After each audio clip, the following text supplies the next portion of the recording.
Pablo, gracias por acompañarnos. Bienvenido, y te vemos en pantalla. Y también estamos con Marta Lagos como analista política, viendo efectivamente lo que es este cruce de dimes y diretes, lo que invita a la primera pregunta. Gracias a ambos por acompañarnos. ¿Es esto anecdótico o hay algo sustancial que rescatar de lo que estamos viendo en pantalla? Marta. Mira, lo que se ve claramente es que van quedando menos días para la elección y hay candidatos nerviosos y desesperados atacando al que va primero, a Boric. Se ha notado claramente un aumento de la agresividad hacia el candidato Boric y yo creo que eso también confirma su liderazgo. Y una cosa interesante en este debate es que esta aparente tranquilidad de José Antonio Kast contrasta con la agresividad de sus palabras. Entonces él mantiene un tono muy calmo, pero una formulación de su verbalización muy agresiva, que no se le había visto en los otros debates de esta manera tan fuerte como acaba de hacerlo ahora. Es decir, él usó prácticamente todo su tiempo nada más que para atacar a Gabriel Boric. Pero lo importante, ¿cree que hay luces para el auditor, para el televidente también? ¿O cree que este simplemente es un cruce, en definitiva, de dimes y diretes y queda más para la anécdota? ¿Hay algo sustancioso? No, me parece que desde el punto de vista de la información que recibe el elector, aquí no se ha avanzado mucho. Creo que, por ejemplo, Jasna Proboste claramente está dominando su capacidad de respuesta a las preguntas agresivas y contestó muy bien esta arremetida machista sobre lo que hace su marido. Me parece inaceptable que la única candidata mujer le hagan preguntas sobre el marido y que a ninguno de los otros candidatos varones le hagan ninguna pregunta sobre la mujer. O sea, perdón. Uno está impugnado por 860 millones de pesos y las contrapartes ignoramos si también están en el ruedo de lo legal, pero esto es la Contraloría y es una noticia y está en obligación también de responder a aquello. Está muy bien, pero digamos, ¿por qué solamente se hace una interpelación al marido de la única mujer y no hay ninguna información, porque no sabemos nada de las parejas de todos los varones? Entonces, ahí hay una disparidad. Yo no estoy en contra de que se conozcan las cosas, pero que sea por lo menos igualitario el trato. Aquí hay una discriminación y una disparidad evidente por el hecho de ser mujer. O sea, la información, entiendo su punto, pero la información justamente se trata del marido de ella. Ojalá tuviéramos información de todas las parejas, de todos los cónyuges que hoy se presentan. O sea, perdón, si Osvaldo Andrade fuera candidato, debiera haber respondido en su momento por las pensiones millonarias de su mujer. Tal cual. Entonces, tal cual. Me gustaría preguntar. Ahora, lo que pasa es que, en este sistema político, con este sistema político tan imperfecto, resulta que nos vamos enterando de las brutalidades que suceden muy tarde en el camino. Entonces no podemos estar esperando a que alguien descubra los desastres que hacen las mujeres de los eventuales candidatos o eventuales desastres de las mujeres de los candidatos y hacer como si ese tema no existiera. Claro. Es decir, justamente porque sale una denuncia en contra de la pareja de uno de los candidatos, debería haber alguien mirando qué pasa con el resto. Claro. O sea, me parece de toda, digamos, equidad que haya una, por lo menos, información mínima o que por lo menos se diga, bueno, un momentito, ¿no? Bueno, yo me siento agredida como mujer cuando se pregunta unilateralmente por el marido y el resto se va, ¿no es cierto?, de paseo. Bueno, preguntarle a Pablo Vidal también, de este grupo va a salir la persona que nos va a representar, va a liderar al país. Insisto insistimos acá, Amaro ya se lo decía a Marta Lagos, el nivel del debate. Boric trató de mentiroso a Sichel trató de mentiroso a Boric trató de mentiroso a Kast. Por decir solamente un breve minuto de lo que ocurrió dentro de este debate de la Archi. ¿Qué le parece este nivel de agresividad, los dimes y diretes, Pablo Vidal? Buenos días, querida Tonka, Amaro, también a Marta.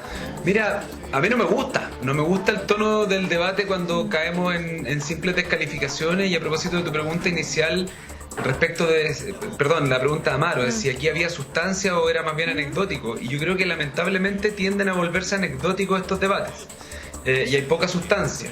Y quiero mencionar temas así que la gente los va a reconocer inmediatamente. Todos sabemos que estamos viviendo una emergencia climática brutal y en los debates televisivos anteriores no se ha hablado nada del tema ambiental. Estamos en medio de campañas políticas electorales y muchos candidatos están anunciando materiales contaminantes que no son reciclables y nadie dice nada de ese tema. Luego, estamos hablando de un problema de seguridad ciudadana muy grave, mucha gente muy preocupada por la creciente violencia y delincuencia en Maipú, un problema tremendo con los portonazos que se acrecentaron el último año. Se ha hablado muy poco de seguridad ciudadana en los debates. Entonces, el problema está en que muchos de estos temas sí están abordados en los programas de los candidatos y candidatas, pero la gente no siempre tiene la posibilidad de darse el tiempo de poder leer en los programas y los debates se terminan reduciendo a estos dimes y diretes. Yo creo que la ciudadanía tiene que saber que tiene una responsabilidad también, el ciudadano, de leerse los programas, de investigar a los candidatos, también a los candidatos a los otros cargos, no solo a la presidencia, y saber qué compromisos se están estableciendo, porque el próximo ciclo va a ser muy importante para Chile y no se va a resolver ni con pachotadas ni con dimes y diretes.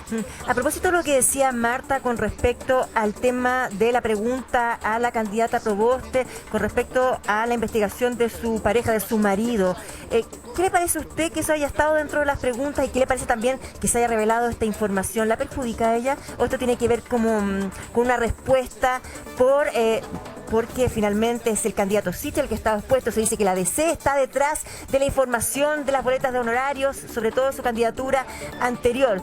¿Usted cree que esta es una vuelta a mano? ¿Cómo ve usted este panorama con todos los ingredientes que le acabo de comentar, Pablo? Mira, yo confieso que leí la noticia muy al pasar porque estaba en terreno y me vine directo a conversar con ustedes. Vi que estaba el titular y vi algunos detalles. Yo soy partidario siempre de la transparencia y la probidad, sea quien sea. Se supo lo de Sebastián Sichel, se supo lo de, se volvió a confirmar el tema de los negocios de José Antonio Kast en Panamá. Surge esto respecto del marido de Yasna Proboste y todos los antecedentes que rodeen a los candidatos y candidatas, sus entornos, sus familias, tenemos que conocerlo. Y tiene que ser de público conocimiento, transparente, tiene que haber probidad en el compromiso de estas candidaturas, su familia, su entorno. ¿Por qué? Porque por el lado estamos viendo cómo el presidente de la República actual está vinculado a elementos que son de este tipo de antecedentes que nos generan daño en el futuro. O sea, elegir un presidente no es cualquier cosa. Y los negocios personales y familiares del presidente de la República actual hoy día nos tienen en vergüenza internacional a propósito de los Pandora Papers. Por lo tanto, yo creo que aquí los candidatos tienen que hacer un ejercicio de apertura absoluta y estar claramente desligados de cualquier tipo de conflicto de interés. Ahora, sí comparto con Marta, creo que se le carga la mano a Yasna en su calidad de mujer y yo creo que ella no es bajo ningún punto de vista responsable de las acciones de su marido, independiente que la opinión pública tiene derecho a saber estos antecedentes, de la misma forma en que la presidenta Bachelet no era responsable de las acciones de su hijo y el juicio fue muy duro contra ella. Pero entonces avancemos el argumento. Entonces el presidente no sería responsable de las acciones de sus hijos y tampoco, ¿verdad?, de las relaciones que tiene con su mejor amigo en una transacción que hace en un paraíso fiscal. ¿De qué estamos hablando? Por favor, si al final efectivamente el entorno es fundamental, sea del color político que sea la persona. Sea del color político que sea, pero en el caso del presidente estamos hablando de inversiones realizadas con los dineros del presidente. Estamos hablando del caso de Exalmar, estamos hablando ahora de las inversiones en los Pandora Papers, administradas por sus hijos, pero son recursos de él. Sí, pero en el caso de la candidata presidencial de la democracia cristiana, independiente de que sea mujer, estamos hablando de los dineros de todos los chilenos, 860 millones de pesos, un juicio en definitiva de la Contraloría contra el propio esposo. ¿Se puede eximir la candidata por solamente su condición de mujer? Yo es que no lo veo, sea hombre o mujer, da exactamente igual. No dije que se eximiera, Amaro, no dije que se eximiera, dije que no era responsabilidad directa de ella. A ver, cuando una persona es candidata o candidato, se debe saber todo sobre ella, sobre sus hijos, sobre su familia, si acaso esa persona tiene las condiciones de probidad y de integridad para ser candidato. Ustedes me disculpan que a mí me parece que el sistema político chileno no considera para nada, salvo por pedir la famoso papelito de la ¿cómo se llama? Que dice que uno no ha sido condenado, ¿no es cierto? Y que no ha estado nunca en la cárcel, que no sirve para absolutamente nada. Los candidatos tienen que ser personas probas, sus familias tienen que ser personas probas, tienen que venir de una posición de integridad que permita el liderazgo que requiere el presidente de la República. A mí me parece completamente inadecuado es de que, en primer lugar, no se sepa nada del resto de los candidatos, ¿ya? O sea, sale una acusación sobre una persona que es pareja de otra, y todo el mundo se queda sentado esperando que la prensa vuelva a hacer más información sobre el resto, o se hace una investigación y se dice esta persona sí tiene condiciones para. Porque, ojo, que esta cosa del involucramiento de la familia Piñera Morel, es decir, de los hijos de Sebastián Piñera, se viene a conocer bastante bien ahora en la denuncia de Pandora Papers. Pero este caballero, el señor Piñera, ha sido presidente prácticamente 8 años. Nos hemos demorado 8 años en saber lo que pasa con la familia Piñera Morel. O sea, ahí está mi punto. Nosotros no podemos, tener gente política. No sabíamos lo de Parisi, no sabíamos lo de Ancalao. O sea, nosotros somos unos tontos que no sabemos absolutamente nada de nadie y solamente reaccionamos a medida que las cosas se nos van tirando encima de la cara. Yo creo que la política chilena tiene que tener un estándar, ¿no es cierto?, que permita que uno esté tranquilo respecto de cuál es el interlocutor político que tiene al frente. Pero Marta, oye, entonces la manera como se hizo esto, la manera como se hizo esto hoy es completamente inadecuada. Claro, pero uno tiene la sensación de que este caballero de que pueda ser culpable o no pueda ser culpable. Pero en este caso, en la carrera presidencial, uno tiene la sensación que la información sale solamente y estratégicamente para hacer un daño al contrincante y viceversa. No porque realmente hay una transparencia de la información, y eso también es muy negativo, ¿no? No hay transparencia. Entonces, evidentemente, ahora lo de Sichel, por ejemplo, a mí me llama mucho la atención porque el año 2009 pasó hace mucho rato. O sea, alguien tenía esto guardado en alguna parte y estaba esperando tirarlo en el momento adecuado, para destruir una candidatura. Pero seamos más puntuales, señora Marta Lagos, seamos más puntuales. Amaro, ¿puedo presentar a Camilo ¿Quién Morán? es ese alguien, precisamente? Y enseguida le damos pase al diputado Morán. Diputado Morán, se une a la conversación. Pero ¿quién es ese alguien? No tengo la menor idea quién es ese alguien, pero lo que queda claro es que el sistema político chileno y la manera como nosotros transparentamos la política permite la existencia de esos hechos, ¿no es cierto? Porque nosotros sabemos, y lo sabemos desde el año 2014, desde el caso Penta, que existen las platas negras de la política. Y el señor Sichel, que no es de mi simpatía, no es el único que ha tenido boletas ideológicamente falsas. Entonces, aquí hay una hipocresía gigante del sistema político. ¿De parte de quién? Por eso básicamente también el tratar de ser puntual. Si lo que estoy procurando es ser ecuánime, una falta no necesariamente, ¿verdad?, avala la otra. 2 errores no suman un bien. Y resulta que es Proboste quien acusa efectivamente a Sichel, pero hay que recordar que la democracia cristiana estaba inundada con nombres por doquier cuando SQM se vio involucrada también en estas platas fraudulentas que efectivamente fueron un escándalo. Estamos de acuerdo, está Jorge Pizarro, pero todos los partidos tienen personas, ¿no es cierto?, que fueron involucradas. Entonces hay mucha hipocresía, porque la ausencia de transparencia no hace posible una competencia política, digamos, yo diría, desnuda, clara, absolutamente igualitaria.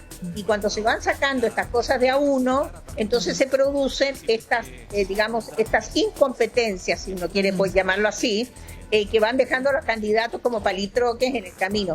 A mí me parece que esa no es la manera de hacer política en un momento no es la manera de llevar a cabo la política desde el punto de vista institucional en un momento de crisis política. Lo que hace es profundizarla. Sí, espéreme, diputado Vidal, porque el diputado Morán se suma, me imagino que ya quiere ser parte de la conversación, se suma a este tema. ¿Cómo vio a Sichel? ¿Se recuperó en este debate o no? Adelante, por favor, diputado Morán. ¿Cómo estás, Tónica? Buenos días, saludarlos a todos en el panel. Sí, la verdad es que estamos siendo testigos de una lamentable farandulización de la política que creo que daña un proceso tan rico como es un proceso electoral en el que deberíamos estar hablando de propuestas. De esa farandulización. Son todos responsables. ¿Quiénes son todos? Porque son todos responsables. Y somos todos responsables porque cada vez hacemos farándula de la política, comentamos. A mí me llama mucho la atención, por ejemplo, que el marido de Yanna Proboste trabajaba bajo el mandato de ella como ministra, y hay cosas ahí que llaman la atención, pero yo creo que de una vez por todas tenemos que dar un salto al diálogo, un salto a las propuestas, a las ideas. Tanto a Pablo como a mí nos toca mucho, que somos candidatos, espero representarte, Pablo, en esto, tener que muchas veces dar explicaciones por los platos que rompieron otros. Yo tengo 31 años, es mi primera candidatura parlamentaria, y tenemos que dar explicaciones permanentemente y a la gente no nos cree nada. Yo te digo que de una reunión con 10 personas, a las 10 ya les dijeron 10 veces lo que nosotros le estamos tratando de transmitir. Queremos una nueva era de la política, queremos mayor transparencia, mayor ética. Si bien es cierto, desde el 2009 hasta ahora, que son los últimos acontecimientos, por eso menciono el 2009, las cosas han cambiado y hoy día hay leyes que permiten una mayor transparencia desde el punto de vista del financiamiento a la política, y eso hay que reconocerlo, se ha avanzado y harto. Todavía tenemos problemas, todavía tenemos manchas históricas ahí que hoy día salen a la luz pública y empañan el buen funcionamiento de una elección presidencial que debería estar teñida por las propuestas, por las ideas, porque además estamos viviendo tiempos de cambio en Chile y necesitamos fuerza para estos tiempos de cambio y no tanta farandulización de la política. En aras a la imparcialidad, quisiera preguntarle justamente a Pablo Vidal respecto a lo que es ese financiamiento irregular en la campaña de Sichel en el pasado. Y la democracia cristiana en propiedad, ¿tiene autoridad moral para estar impugnando aquello? No la tiene ni la DC, ni la UDI, ni RN, ni los que pidieron raspados de la olla, ni los que recibieron boletas de Penta, ni los que recibieron boletas de SQM, ni los que le iban a golpear la puerta a Ponce Lerú. Si acá el problema es el siguiente, y lo que dice Camilo Morán es muy cierto. Te saludo, Camilo. Cuando uno va a la calle la gente te grita, no, ladrón, sinvergüenza. Es que no es la gente, no está enojada ni con Camilo ni conmigo específicamente. Es que dicen los políticos se mandan cagadas, perdonen el concepto, y no importa. Son impunes, no pasa nada, porque al final sale una nota de prensa cada un año, cada 2 años, 3 años, hay un poquito de ruido y en los tribunales no pasa nada, en la Contraloría no pasa nada y las investigaciones están congeladas. Al final hubo un momento en el que supimos que estaban todos los partidos políticos tradicionales, los antiguos, vinculados de una u otra forma a financiamiento irregular de la política, y un puñado, contados con los dedos de las manos de políticos, terminaron siendo condenados por esos delitos, y el resto libres como polvo y paja. Eso es lo que cansa a la gente, porque si la gente dijera, mira, tenemos un sistema riguroso, transparente, donde la probidad está garantizada, y si un político mete las manos, es condenado y pierde su cargo y no puede volver a concursar por un cargo de elección popular, la gente podría jugar al resto de los políticos de otra manera y decir, no, estos son los que pasaron la prueba de la blancura. Pero lamentablemente estamos todos dentro de la misma bolsa de gato. Y el llamado de nuevo a la ciudadanía: ayúdennos ustedes a conocer las propuestas, a conocer las historias de cada uno de nosotros, y se van a dar cuenta que no somos todos iguales. Habemos algunos que estamos luchando por cambiar esa realidad, pero no puedo juzgar ese sentimiento de rabia que tiene la ciudadanía contra los políticos, porque la impunidad ha existido en la política chilena y eso es lamentable. Bueno, nosotros estamos... Si me permite, Marta, por favor, sí, díganos, Marta. Sí, no, yo quería referir al tema de Sichel, porque efectivamente me parece que este reportaje de CNN, por supuesto que es una bomba atómica en términos políticos en una candidatura, pero a la vez es un indicador de, yo diría, el subdesarrollo de la política en Chile. Porque en realidad si uno investigara a la totalidad de los diputados, y Pablo que es candidato, ¿no es cierto?, candidatos a diputados que son incumbentes, seguramente encontraríamos en varios de los que llevan no sé cuánto tiempo, ¿no es cierto?, antes de las nuevas leyes, problemas, ¿no es cierto?, de financiamiento y maneras distintas de financiarse. Yo diría que el problema era que la política chilena no tenía una reglamentación y permitía una serie de irregularidades a sabiendas que existían. Es decir, era conocido por la totalidad de los miembros de la política la totalidad de los miembros del Parlamento y la totalidad de los miembros de la autoridad que podían hacer algo al respecto. Entonces, hay una tremenda hipocresía en esto, ¿no es cierto? En decir, bueno, claro, no, es como si fuera el candidato, yo no quiero defender a Sichel, pero el candidato Sichel no es el único que tiene boletas ideológicamente falsas. Y aquí hay gente que tiene boletas ideológicamente falsas, que fue a la justicia y que la justicia lo absolvió. Por eso que le gritan a los candidatos a diputados. Impuestos internos no se quiere yo. Etcétera. Entonces, impuestos internos, que ese es un gran tema de conversación, y por impuestos internos, que es un gran tema de debate, porque es contenido y es programático, debiera tener efectivamente la misma autonomía e independencia que tiene el Banco Central, pero no la tiene, porque nos vamos, ¿verdad?, en los dimes y diretes, nos vamos en la anécdota y no estamos finalmente viendo por qué apuestan programáticamente muchos de los candidatos. ¿Cuál es la información de calidad que está recibiendo el ciudadano cuando faltan 5 semanas apenas para que se abran los escrutinios? Ese es el tema de conversación. Y queremos tratarlo con ustedes, diputado Pablo Vidal. Espéreme un poquito, tenemos que hacer un corte comercial y al regreso seguimos con esta conversación. Chicago Boys en otros países del mundo. La figura de Sebastián Piñera como persona está completamente dañada ante la opinión pública. Estuvo escondido porque fue declarado reo. No lo declararon reo por lindo. Tuvo que, ¿no es cierto?, arrancar, literalmente, ¿no es cierto?, huir de la justicia. Y comienza la democracia y muy rápido consigue un puesto muy relevante como es una senaturía. Good evening. We can only guess at the frustration and anguish. Esto salió hoy día de las entrañas de la montaña. ¡Viva Chile, mierda! Pienso que ha llegado el tiempo del matrimonio igualitario en nuestro país. Vamos a tener más de 600 ventiladores mecánicos disponibles.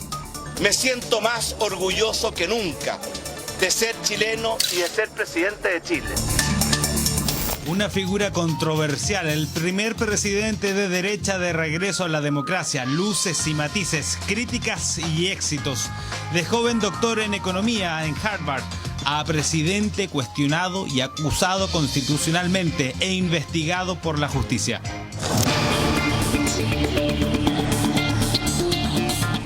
La verdad es que yo creo que la figura de Sebastián Piñera como persona está completamente dañada ante la opinión pública. Ha perdido credibilidad, sus acciones como presidente no han sido oportunas. A mí me parece cuando hablamos de alguien tan importante, ¿no es cierto?, que tiene un cargo de representación popular, es aún mayor la necesidad de cumplir incluso más allá de la ley. Muchas de las cosas son graves y a mí no me gustan, pero son súper conocidas, o sea... Éxito en los negocios, político de derecha que votó por el no para sacar a Pinochet del poder. Yo no soy representante del no, como creo que dijiste al inicio. Yo sí soy un empresario y un economista que vota que no. Me represento a mí mismo en este caso. Señalado por su manejo en derechos humanos durante el estallido social y la eterna dualidad de dos mundos, las empresas y la política, es Miguel Juan Sebastián Piñera Echeñique. Y esta es una pequeña parte de su historia más mediática. A solo 5 meses de dejar su cargo y en estos últimos 100 metros de su carrera presidencial, enfrenta el que probablemente sea su escenario más complejo, político, judicial y social. Están desesperados por querer aparecer más en las encuestas y lamentablemente quieren ocupar una cuestión antidemocrática. Esa denuncia fue ampliamente conocida. Una investigación por presuntas irregularidades en la venta de un proyecto minero y una recientemente presentada acusación constitucional mantienen bajo la mirada mediática al actual presidente de la República. La Fiscalía lo investiga por 3 potenciales o eventuales delitos. Delitos tributarios, es decir, constituir empresas en paraísos fiscales para evadir impuestos, para no pagar impuestos en Chile respecto de la actividad comercial de ese patrimonio de esas empresas. En segundo lugar, por un eventual delito de cohecho y soborno por esta tercera cláusula que estaba contenida en el contrato compraventa por el que su familia le vende, efectivamente, a la familia Delano, al señor Delano, su parte en Minera Dominga, que establecía una cláusula en que la tercera cuota se pagaba si es que no se protegía ambientalmente la zona. Y la Cámara de Diputados acusa al presidente básicamente de infringir 2 normas de la Constitución. En primer lugar, la de afectar gravemente el prestigio de la nación, o el honor de la nación, dice expresamente la Constitución, y en segundo lugar, por haber infringido gravemente el artículo 8º que establece las normas de probidad a las que debe someterse toda autoridad pública, especialmente el presidente de la República, para evitar y prevenir los conflictos de interés. Era diciembre del 49 cuando en Santiago nacía Sebastián, hijo de José Piñera y Magdalena Echeñique. Probablemente nadie imaginó que más tarde sería el permanente invitado de programas de televisión. Comenzaba así su vida más mediática. Pero lo de Chicago Boys yo creo que viene más bien por otra cosa, que aquí coincidió de que estas personas, además de ser muy buenos economistas, han tenido una visión política del país muy homogénea y han, en este gobierno particularmente, tomado cargos públicos en casi todos los sectores de la economía, y ahí se ha hecho notar su presencia. Pero esto es un fenómeno que yo diría que es característico de Chile. Yo creo que no se habla de Chicago Boys en otros países del mundo. Con el tiempo, este joven político y empresario amasaría una fortuna estimada en más de 2.700 millones de dólares, según la revista Forbes en 2017. Pero antes de aquello ya su figura resultaba llamativa. A diferencia de muchos en su sector, no dudó al momento de apoyar el no para sacar a Pinochet del poder. Ponga atención al siguiente registro. Se confronta defendiendo el no con quien más tarde sería uno de sus asesores, Cristian Lagolet. Los resultados van a ser, por lo menos desde mi punto de vista, favorables a la opción sí. Puede ser que alguna gente piense que gana sí, pero yo creo que casi toda la gente piensa de que si gana el no, este país va a tener una conducción racional, pacífica, tranquila y es de ninguna forma el caos. Y comienza la democracia y muy rápido consigue un puesto muy relevante como es una senaturía. De manera que fue en ese sentido muy veloz. Él era de la órbita de Eduardo Frei, Ruiz Tagle, y de pronto se convirtió en la órbita de Vigi. De alguna manera muestra algo de lo que eran esos menjunjes de los comienzos de la transición. Estallido social es el nombre que hasta ahora le ha dado la historia reciente a la crisis más profunda que hemos vivido durante el último tiempo. Instituciones cuestionadas, un país agitado y demandando reformas profundas, mientras un presidente decía estar en guerra contra un enemigo poderoso e implacable. Que está dispuesto a usar la violencia y la delincuencia sin ningún límite, incluso cuando significa pérdidas de vidas humanas, que está dispuesto a quemar nuestros hospitales, nuestras estaciones del metro, nuestros supermercados, con el único propósito de producir el mayor daño posible. Una revuelta que nos ha llevado a caminos impensados hasta hace solo unos años. Una nueva constitución y una serie de reformas sociales en medio de una caída histórica en la popularidad del presidente, logrando en momentos aprobaciones bajo el 10%, según la encuesta CADEM. Pero gobernar en tiempos de crisis pareciera ser el común denominador para el político y empresario. Y la pelea por el rescate es toda la urgencia. Después, dice la autoridad, vendrá el momento para averiguar qué pasó. Estaban atrapados e incomunicados al interior del yacimiento San José, producto de un derrumbe. No durmieron durante la noche, solo esperaban obtener algo de información. La esperanza para la familia es que los mineros se encuentren en un refugio que la empresa tiene instalado a unos 5 kilómetros de profundidad. Eran 33 y la posibilidad de sacarlos con vida más se parecía a milagro que a cálculos racionales. Era el primer mandato de Piñera, que lo había recibido con un terremoto, una reconstrucción que cambió la ruta del gobierno y ahora esto, un derrumbe que proyectaba ser tragedia. Nuestro gobierno va a hacer todo lo humanamente posible para rescatarlos con vida y todo lo que sea necesario para encontrar las responsabilidades. Pero un papel blanco con letras rojas lo volvería a posicionar en las noticias internacionales. Estaban vivos y bien en el refugio, los 33. Estamos bien, los 33 en el refugio. Esto salió hoy día de las entrañas de la montaña, de lo más profundo de esta mina. Y es el mensaje de nuestros mineros, que nos dicen que están vivos, que están unidos y que están esperando volver a ver la luz del sol y abrazar a sus familiares. ¿Cómo están? Correcto, estamos bien, con los ánimos esperando que nos rescaten. Un saludo para mi familia, para mis hijos, mi señora, mi papá, mi hermano. Gracias por todo. Me siento más orgulloso que nunca de ser chileno y de ser presidente de Chile. Todos decíamos, realmente si no hubiera estado él al mando, probablemente los mineros no habrían sido rescatados. Good evening. We can only guess at the frustration and anguish of those Chilean miners and their families. N24 Sondersendung.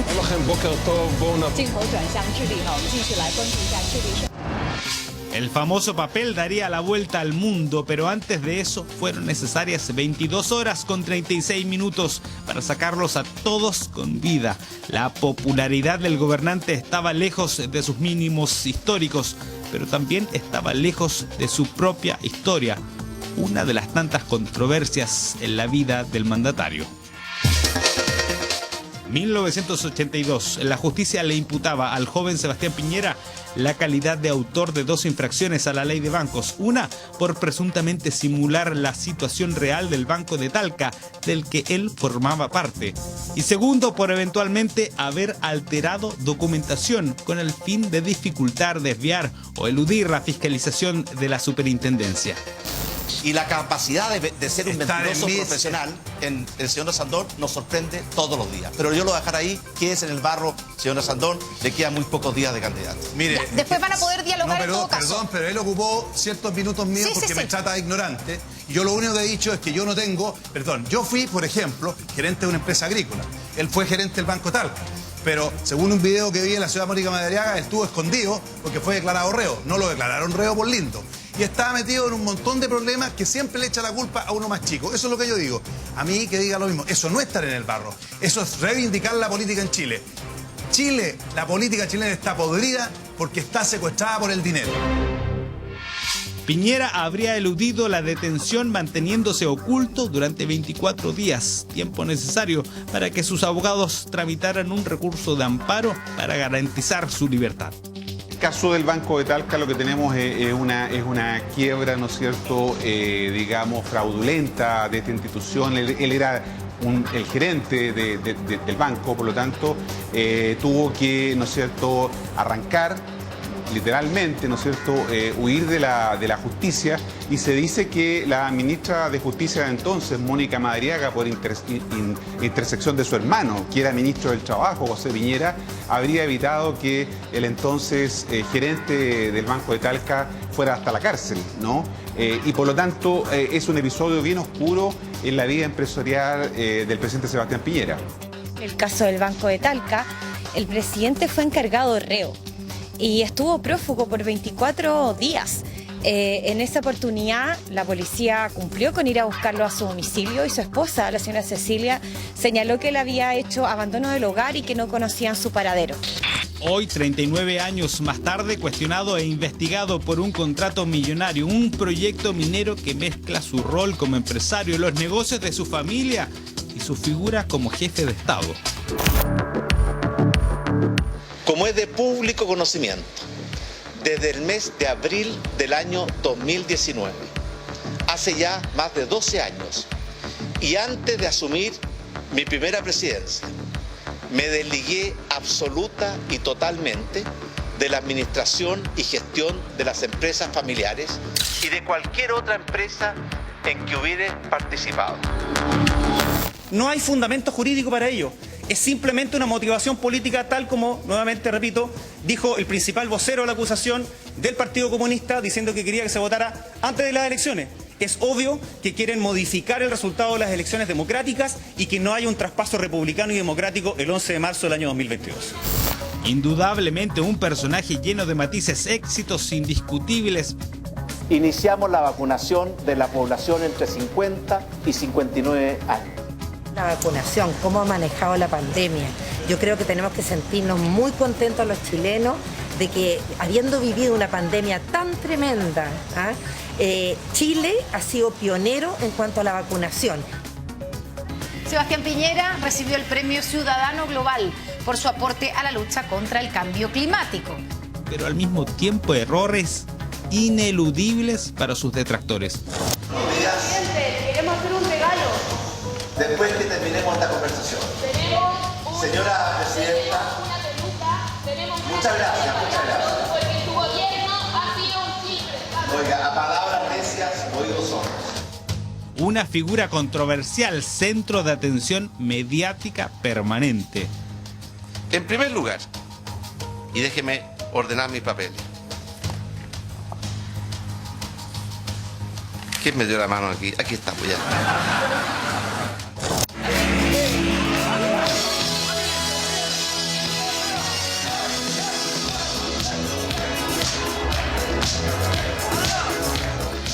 ¿Cuál será el futuro político del actual presidente de la República?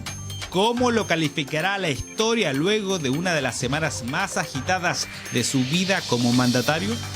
Deberemos esperar que el tiempo pase para conocer estas y otras tantas respuestas. Está como el señor invisible mudo, perdón. No hay problema. No, yo creo que en ningún caso es un volador de luces. Al revés, creo que es una obligación ética y moral para quienes tenemos un mandato constitucional de velar por la probidad y la honra de la nación, que en este caso se observa de parte de nosotros un daño a ambos principios que... Perdona la interrupción, yo eso lo entiendo el deseo y entiendo la intención y los principios. Lo que estoy preguntando es finalmente si realmente estima usted que va a llegar a puerto.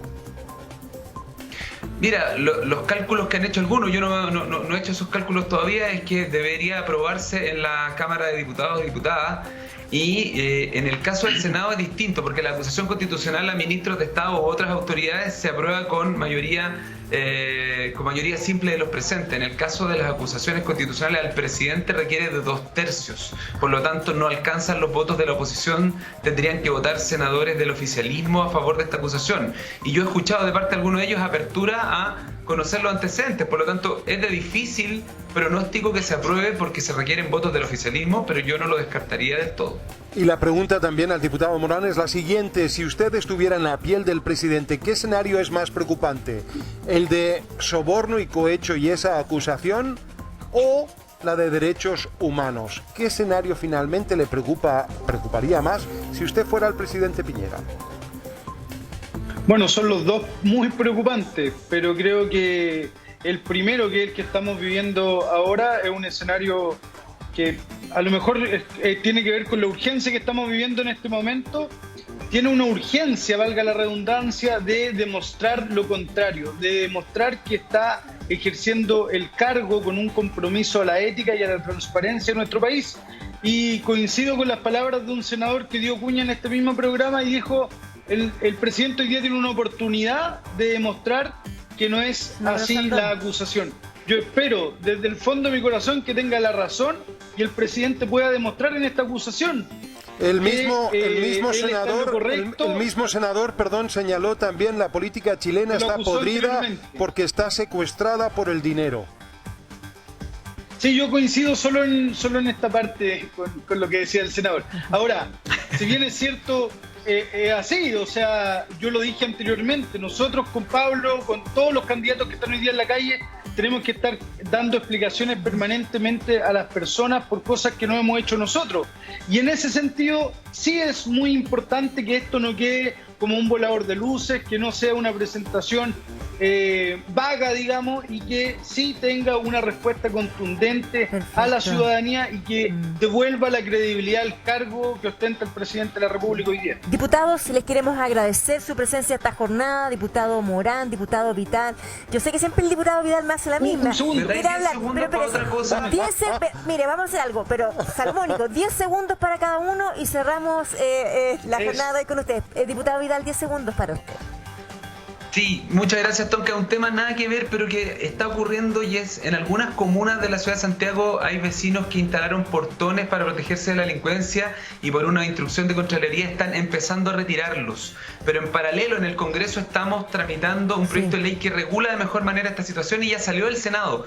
Y la próxima semana es semana distrital. Yo quiero de aquí hacer una solicitud al presidente de la Cámara de Diputados, al diputado Diego Paulsen, y ojalá Camilo pueda estar de acuerdo conmigo, de que tengamos una sesión especial extraordinaria, si no, hoy día mismo, la próxima semana, y despachemos ese proyecto para que, si finalmente se va a aprobar esa nueva regulación, entonces los vecinos y vecinas de Maipú, de Cerrillo, de San Bernardo, de cualquier comuna, no estén retirando sus portones y finalmente... ¿Cuánto se demoraron ayer en un proyecto, Tonka? En el proyecto Celis 12 minutos, porque... 12 minutos. Correspondía justamente a algo que los beneficiaba a los diputados.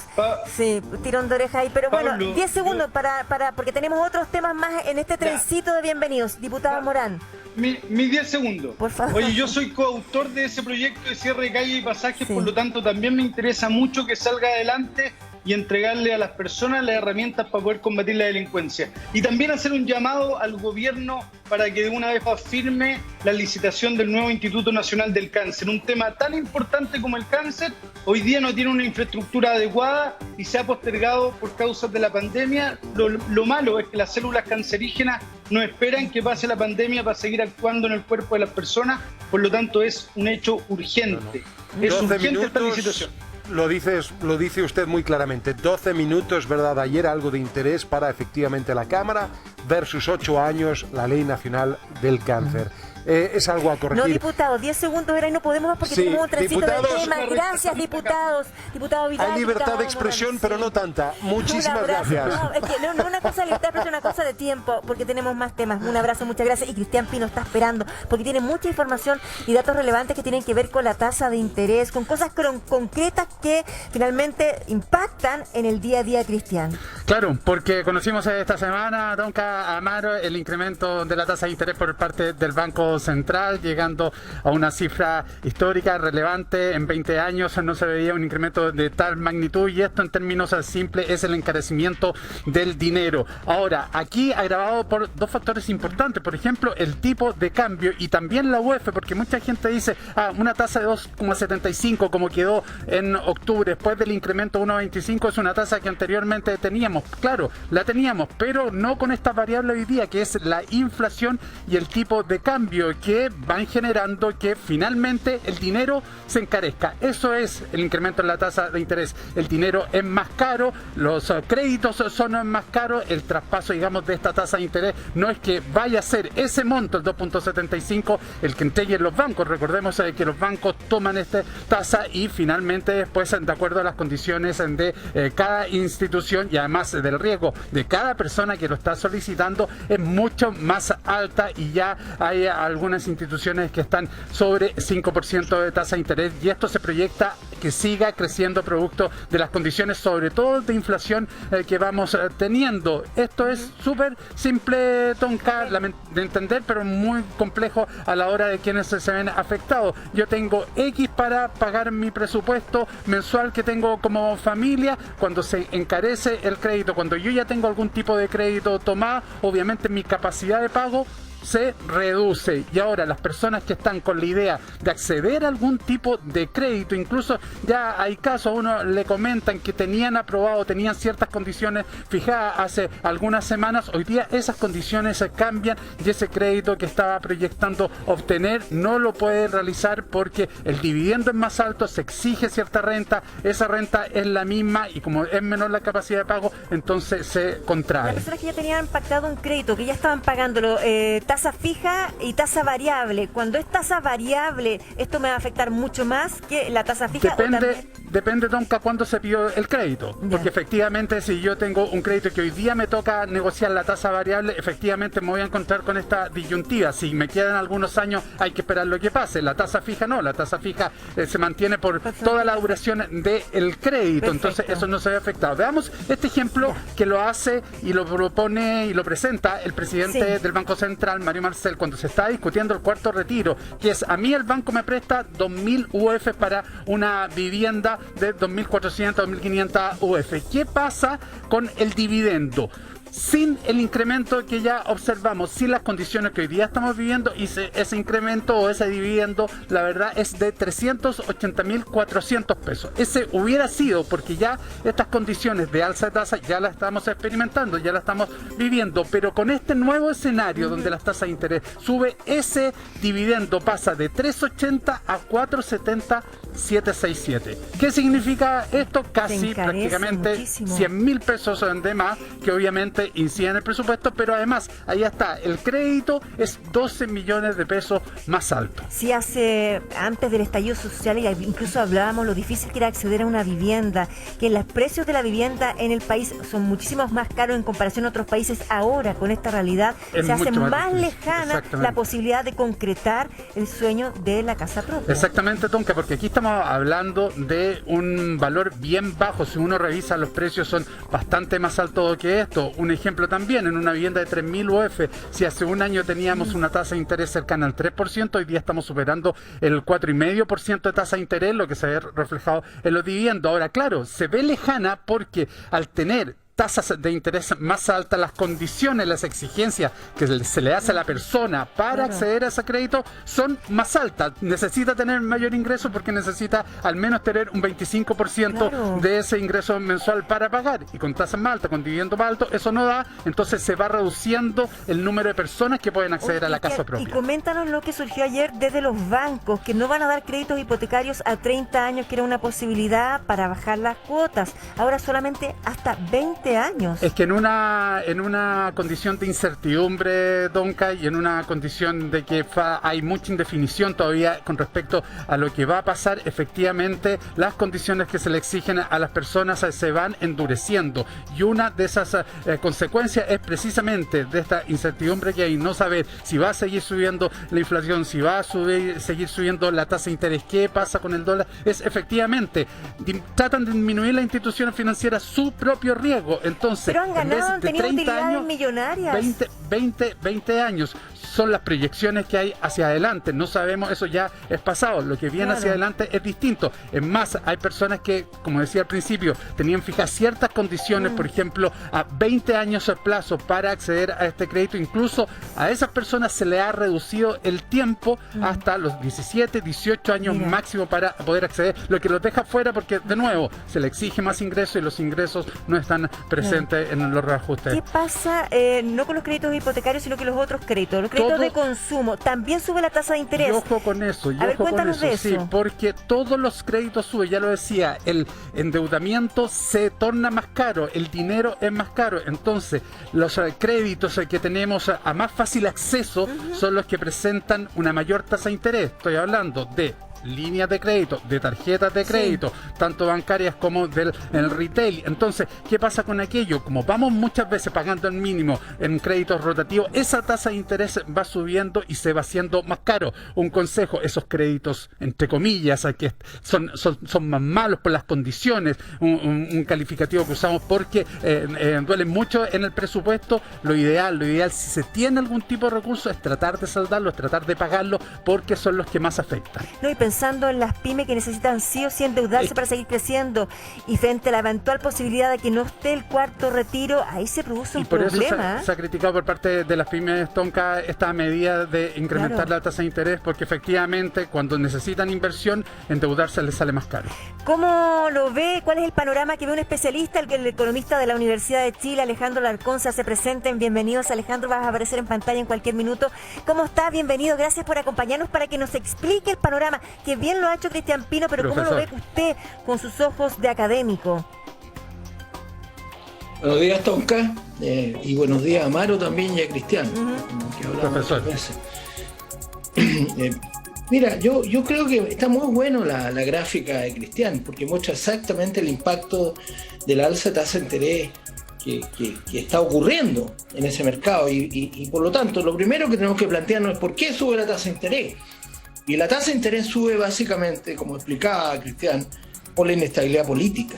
Y también está subiendo en estos momentos porque el impacto de la inflación sobre estos segmentos poblacionales es muy alto. Es muy alto. Tenemos una inflación que ha obligado al Banco Central a subir las tasas de interés cortas. Y ahí yo quiero hacer la diferencia de las tasas cortas y las tasas largas. Explica. Las tasas cortas básicamente son afectadas por las decisiones del Banco Central, que transmite esa alza a los periodos más cortos, pero las tasas largas son acreedores internacionales los que hacen el funding de los bancos. No tienen nada que ver los bancos en esto. Los bancos son intermediarios y por lo tanto yo lo que espero que el público comprenda y no le disparen a la gente equivocada. Aquí los responsables son los políticos. Los políticos inventaron esta política pública totalmente equivocada de los retiros y están causando grave daño al país, primero porque la inflación le pega a los más pobres y le pega muy fuerte.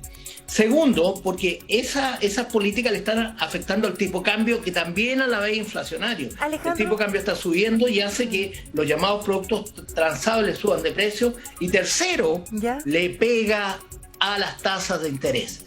Entonces yo creo que llegó la hora de que asumamos la responsabilidad. Usted habla que hay responsabilidades. Sí, la responsabilidad. Yo creo que es muy bueno. Espera un poquitito, Tonka. Sí. Es muy bueno que los políticos promuevan políticas que ayudan a la gente, pero creo que es muy malo que promuevan políticas que perjudican a la gente y sobre todo a los más pobres. A ver si usted nos explica. Usted ha comentado que esto es finalmente responsabilidad 100% del tema político y la política de retiros de fondos de... No 100%. Es que le quería preguntar justamente eso, porque hay algunos que dicen que el tema de la inflación tiene que ver con un tema internacional. También el tema de los retiros, pero en primera línea el tema internacional. Explíquenos usted, por favor. Bueno, hay una parte de bienes en la economía que le llamamos bienes transables porque se transan con el exterior. Pero el impacto de la inflación yo he calculado que es aproximadamente 1/3. 2/3 son por políticas internas, en particular por los retiros. Por lo tanto, no es cierto. Y también eso nos deja una lección. Con los precios internacionales, con la inflación internacional, Chile no puede hacer nada. Es lo que se llama en economía un tomador de precios. Le llega el efecto exógeno de lo que sucede. Pero sí tenemos que hacer mucho respecto de lo que podemos, las palancas que tenemos para movernos nosotros. Si nosotros no usamos las palancas correctamente, vamos a tener problemas. Y por eso que yo creo que el Banco Central actúa correctamente al intentar detener la inflación. Está en una trayectoria la inflación que este año va a alcanzar casi el 6%. Claro. Y si se llega a concretar el cuarto retiro, la inflación este año va a ser 7%. Alejandro. Y por lo tanto, está tratando de buscar una tasa de interés más alta que logre contener eso por el lado de la demanda. Pero hay una cuestión que el Banco Central no puede hacer nada, que es la inestabilidad política. La inestabilidad política hay que preguntarse quién la promueve y por qué llegamos a esta situación. Alejandro, claro, efectivamente la proyección de inflación es muy alta para este año y hay quienes sostienen lo siguiente, Alejandro: yo prefiero vivir un proceso inflacionario que llegue al 6, al 6,5% con las consecuencias, con 1 millón de pesos en el bolsillo, que no vivirla así. ¿Qué le podría decir a esas personas? Bueno, que se le va a hacer sal y agua. Ayer, en otra estación televisiva, porque acá sí que hay competencia, en esta industria. ¿Dónde no hay? ¿En el gas? Estamos todos... ¡Oh! Un palo ahí. Ese es para otro programa. Déjame gastar 10 segundos como decían los políticos que estaban antes que yo. Mira, aquí es muy claro. Aquí es muy claro. Se me fue el hilo. ¿Cuál era la pregunta? Que precisamente, ¿qué le puede decir a la gente que dice prefiero vivir un proceso inflacionario así con 1 millón producto de retiro? ¿Ya? Me preguntó un camarógrafo que por qué no imprime más dinero para darle plata a la gente, para que de esa manera... Bueno, es que volvimos como casi 50 años para atrás. Porque si la gente, ciudadano, honorable, piensan que echándole dinero a la economía esto mejora, están muy equivocados. Porque la inflación es el peor impuesto que se le puede poner a la ciudadanía. La inflación es el impuesto más regresivo. ¿Qué quiere decir eso? Que lo pagan más los pobres y a la gente que tiene más recursos. Y por lo tanto, lo que tiene que hacer el Banco Central es aplicar políticas como el alza de tasa de interés que detenga la inflación para favorecer fundamentalmente a los pobres. En los retiros ni siquiera se está favoreciendo a los más pobres, porque los más pobres ya no tienen plata en las cuentas individuales.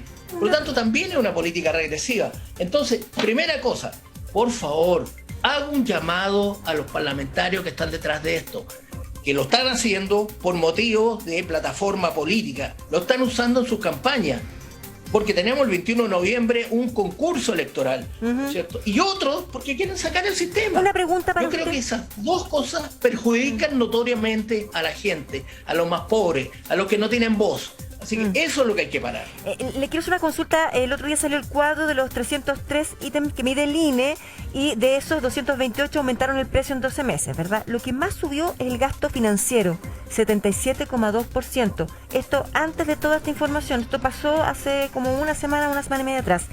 Y allí explicaban, de que usted nos va a ayudar con esto, dice, esta variación se explica por la base de comparación anual que incluye la reducción de un 0% del impuesto de timbres y estampillas que estuvo presente desde abril a septiembre por la crisis, ¿verdad? Esto volvió entonces a un punto normal, de normalidad, ahora en un 0,8%. ¿Cómo esto influye finalmente y se suma este tema de interés? Y si es posible volver a la tasa cero, y si esto podría tener una repercusión positiva en cuanto a que baje lo que cuesta tener un crédito de consumo, un crédito hipotecario. Sí, Tonka, le tengo que decir que yo durante casi 30 años trabajé en eso para que sacaran el impuesto timbre de estampilla. Cero, como me dice usted correctamente. ¿Por qué? Porque eso incrementa el costo de los créditos, sobre todo los más chicos, que son los que piden los más pobres, ¿no es cierto? Y además aumenta fundamentalmente los plazos más cortos. Ese es el mayor impacto. Entonces, claramente no debería haber impuesto timbre y estampilla, porque eso encarece mucho más los créditos.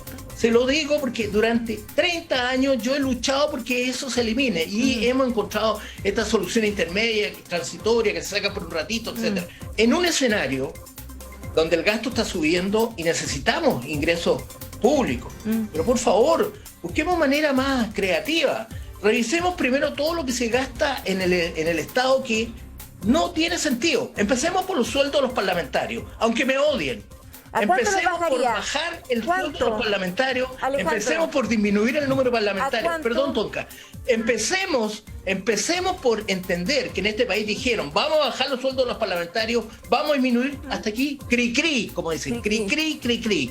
Pero entonces, Alejandro, hay maneras más creativas que poner el timbre de estampilla. Usted que va a lo creativo, ¿en cuánto se debería bajar el sueldo de los parlamentarios? ¿Cuál sería su idea? ¿Qué propone usted?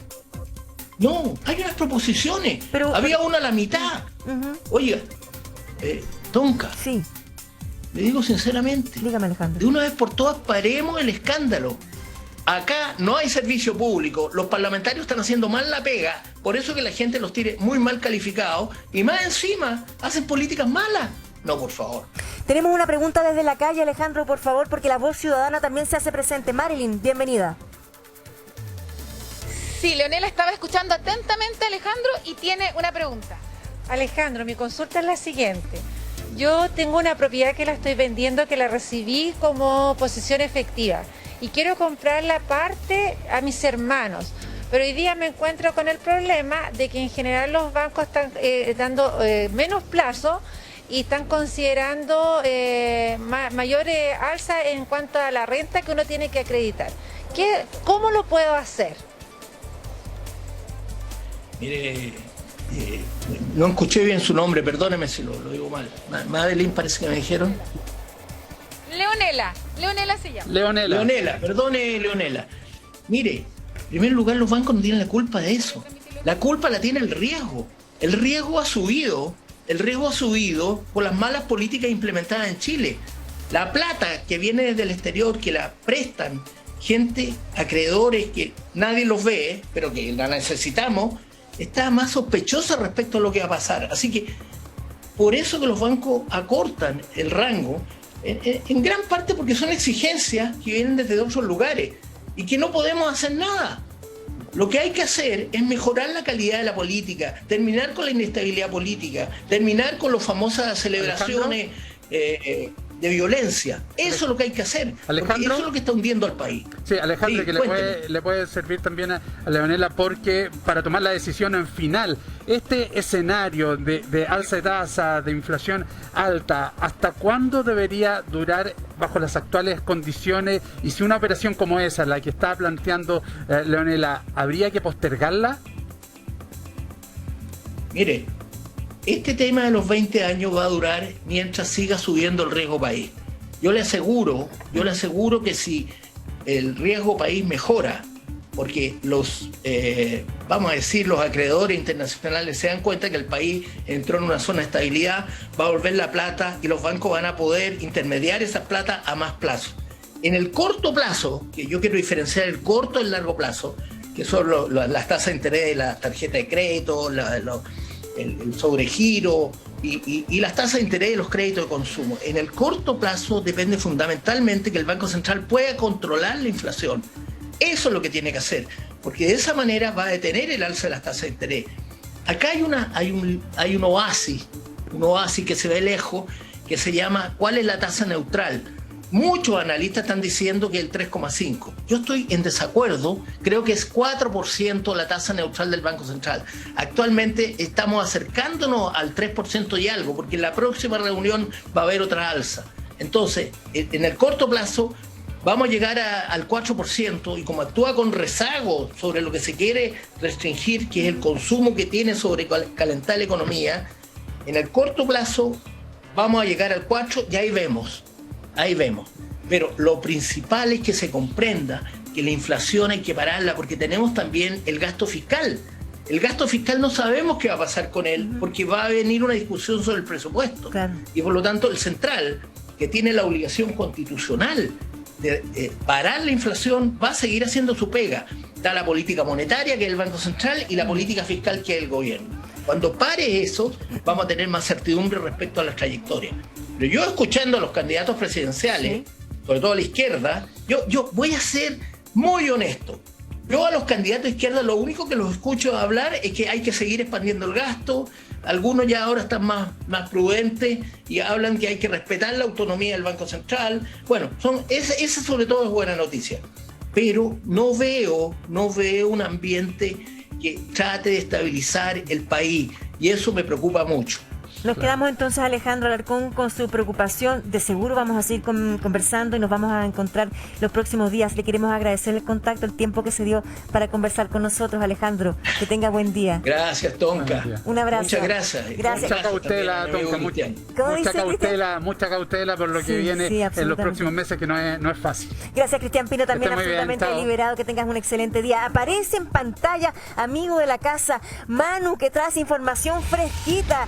Ahí está, bienvenido, Manu. Hoy te ponen esta música, ¿qué está pasando? Es que la cosa está tensa en todos los ámbitos, no solamente en el político, sino también en el social y del mundo del entretenimiento, ya que esa guerra, esa disputa entre Marcelo Ríos y el señor Jordi Castell está jugando un nuevo episodio. El cuarto juzgado de garantía de Santiago había admitido a trámite esa querella del tenista contra el conocido comunicador por un montón, dice, de injurias que van en contra de su persona y también de su imagen. Pero todo eso lo explicamos en la siguiente nota. La encuentro horrible, yo tengo animales, ¿cachai? Entonces encuentro terrible, pero a la vez yo la encuentro tan triste. Un hombre que ha logrado tanto, imagínate ser número uno de un deporte a nivel mundial. ¿Qué busca él con esto? Busca llamar la atención. En general, cuando uno tiene una pérdida, no sé, por un animal, un ser querido, un familiar, digamos, uno no festina con una muerte, con el dolor. Entonces este post está como cargado de mucho resentimiento. Marcelo es una persona que está enferma. Yo creo que está enferma, tiene un problema químico, un problema que va un poco más allá de su personaje. ¿Qué podrían tener en común un ex tenista número 1 del mundo y un fotógrafo con un pasado en la televisión de espectáculos? Probablemente eventos sociales o ceremonias deportivas podrían haberlos unido. Sin embargo, lo que relaciona a Marcelo Ríos con Jordi Castell es algo muy diferente. Una extensa enemistad que hace algunos días escribió un nuevo y polémico capítulo.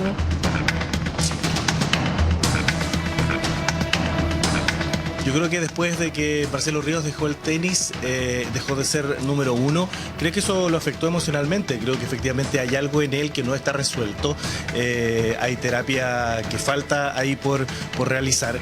Esto parte desde la frustración del matrimonio de Eugenia Raín, y de ahí Jordi hace muchos comentarios contra él. Lo que pasa con Marcelo Ríos es que él es una persona que está bastante odiosa últimamente. La personalidad de Marcelo Ríos no requiere mayor presentación y por lo mismo no es una sorpresa que cada cierto tiempo sus declaraciones generen polémica, como en esta ocasión en que, valiéndose de una emotiva publicación de Jordi Castell sobre la muerte de su mascota, el ex tenista aprovechó de revivir una vieja rencilla. Que tengas buen viaje, Turumbo de mi corazón. Ahora que estás al otro lado del camino vas a seguir sintiendo lo importante que fuiste en mi vida, porque la memoria la tengo plagada de imágenes contigo, chancho peludo. Este amor que siento no sabes el porte que es. Ahora descansa, cabezón. Pastel, no sufras tanto por el perro. Solo piensa que debe estar feliz y pensando al fin me liberé de este saco y muerto de hambre que tenía que aguantar. Para quienes todavía resulta inexplicable el virtual ataque de Marcelo Ríos a Jordi Castell, lo cierto es que esta enemistad tendría un origen que, según trascendidos, involucraría incluso a terceros. Fue en un móvil en que el Chino Ríos dio un móvil para primer plano y en ese momento estaba con la Kenia Larraín y justamente de las declaraciones, de la conversación que surgió en ese móvil, empezó esta guerra horrible, triste, pobre, porque en el fondo fue algo que pasó hace tanto tiempo y en primer plano se hablaba de tantos famosos que hoy día ninguno de ellos está generando este tipo de comentarios con una odiosidad. Tendría que ver con cuando Marcelo Ríos se pareja con Kenia. Y en el panel de primer plano donde estábamos todos trabajando, digamos, se comentaba eso. Hecho que a Marcelo Ríos obviamente no le aparecía que la gente o la prensa farándula, digamos, cubriéramos su vida privada y personal, y eso sería como el génesis de esta animadversión que tiene. Ahora lo extraño es que no es lo mismo con Francisca García Huidobro y no es lo mismo con Nacho Gutiérrez. Es solamente con Jordi Castell. De hecho, él hoy día dice que no solamente, dice en un post, que no solamente fue ahora o en un post anterior, sino que le mandaba, ponte tú, no sé, mensajes por inbox, le dedicaba canciones, que le escribía a altas horas de la madrugada. Frente a la ofensiva de Marcelo Ríos, el fotógrafo no se quedó callado y, según él mismo explicó, el haberse referido a un tema tan delicado como la muerte de su mascota lo llevó a reaccionar. Ahora, ¿cuál es el problema grave? Tú sabes que Marley era el perro de Juan Pablo y tú sabes que aquí era un perro que yo quise mucho. O sea, básicamente esta vez se metió con mi familia. Y yo voy a actuar como un escorpión y me voy a meter con su familia y le voy a disparar a su familia. Y ahí van a tener que sujetarse. Quiero aprovechar esta tribuna porque son ustedes básicamente la manada y son ustedes las que escriben y las que están. Agradecer la calidad humana que tienen para valorar probablemente cosas que a otras personas les puede parecer superfluo o insignificante o no tan importante, y es legítimo.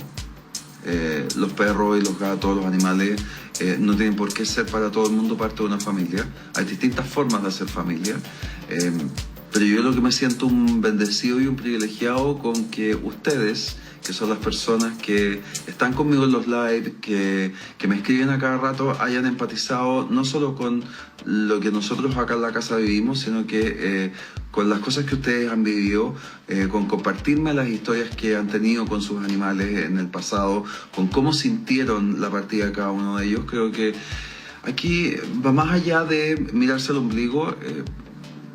No me voy a emocionar acá porque creo que ya lloré en privado todo lo que tenía que llorar y no soy muy andado haciendo show.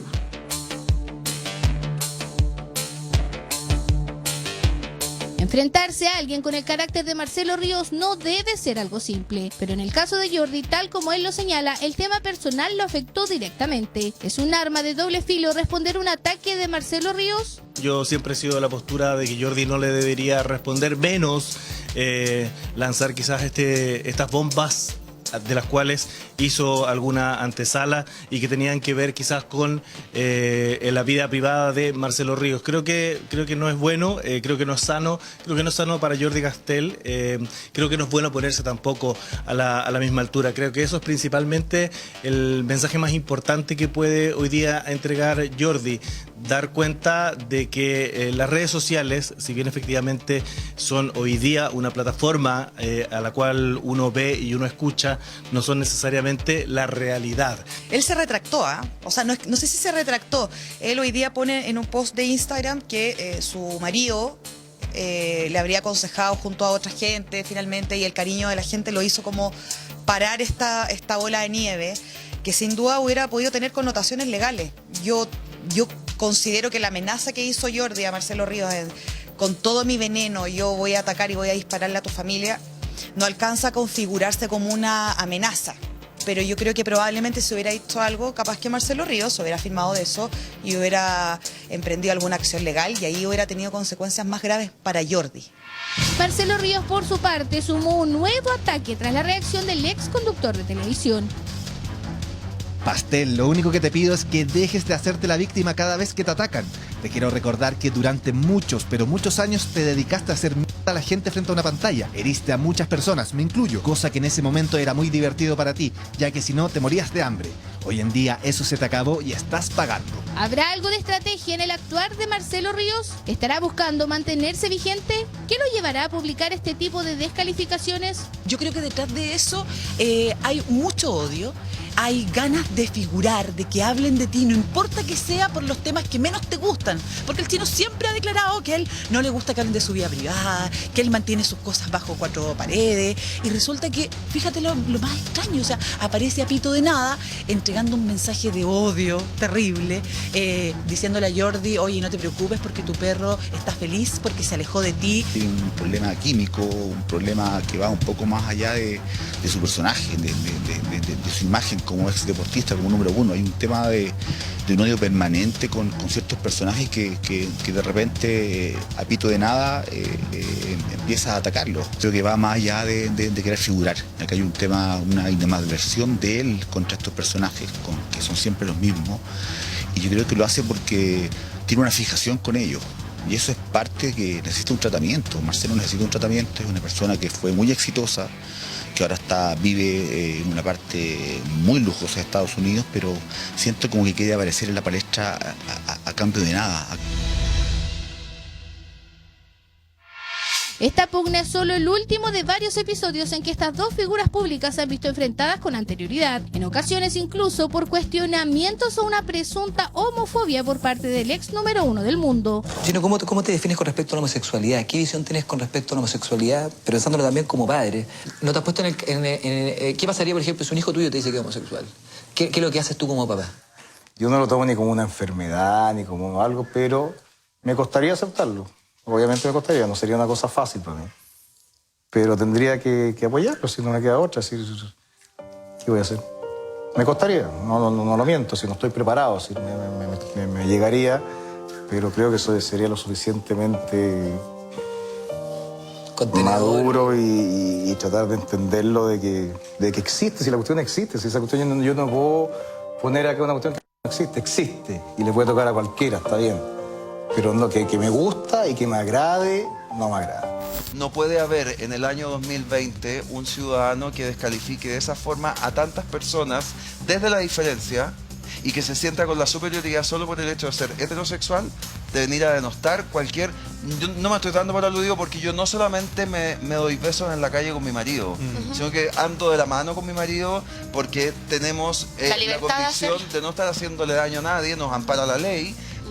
Pero hay muchas personas que, y tú lo sabes que somos de la misma generación, que les ha costado una vida sentirse respetados. Entonces, no por haber sido un deportista destacado te hace validar tu capacidad intelectual. En las últimas horas, Jordi Castell anunció que no volverá a referirse al tema a petición de sus cercanos. Pero de Marcelo Ríos y sus planes de continuar o no con esta polémica, no hay mayores noticias. ¿Terminará acá este mediático conflicto o todavía se viene un nuevo capítulo de esta desconocida enemistad que se resiste a morir? Manu, adelante.